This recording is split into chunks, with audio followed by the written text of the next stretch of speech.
नमस्कार मित्रांनो, तुमच्या घरात कितीही मेहनत करूनही पैसा टिकत नसेल, अनावश्यक खर्च वाढत असेल, घरात आजारपण, भांडण किंवा नकारात्मक वातावरण जाणवत असेल, तर याचं कारण वास्तुदोष असू शकतं. वास्तुशास्त्रानुसार घरात चुकीच्या दिशा, चुकीची रचना किंवा काही चुकांमुळे पैशाची गळती, अडचणी आणि दारिद्र्य येऊ शकतं. आजच्या या व्हिडिओमध्ये आपण पाहणार आहोत घरातील वास्तुदोष ओळखण्याची लक्षणं आणि सोपे, घरबसल्या करता येणारे अचूक वास्तुदोष उपाय.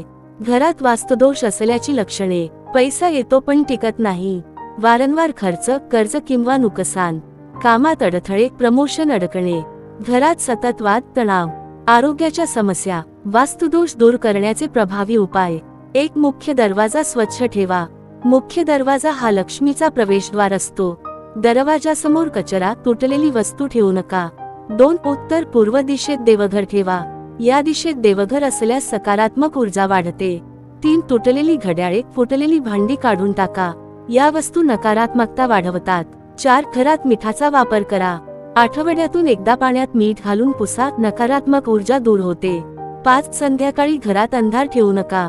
सूर्यास्तानंतर दिवा किंवा लाईट लावणे शुभ मानले जाते. विशेष उपाय: धनवृद्धीसाठी शुक्रवार लक्ष्मीची पूजा करा. घरात तुळस लावा. उत्तर दिशेत पैशांची तिजोरी ठेवा. रोज सकाळी ओम श्री महालक्ष्मी नमः जप करा. हे उपाय केल्यास वास्तुदोष कमी होतो, घरात सुख समृद्धी वाढते, पैशाची अडचण दूर होऊ लागते. जर तुम्हाला हा व्हिडिओ उपयोगी वाटला असेल तर लाईक करा, शेअर करा आणि अशाच उपयोगी माहितीसाठी चॅनल सबस्क्राईब करा.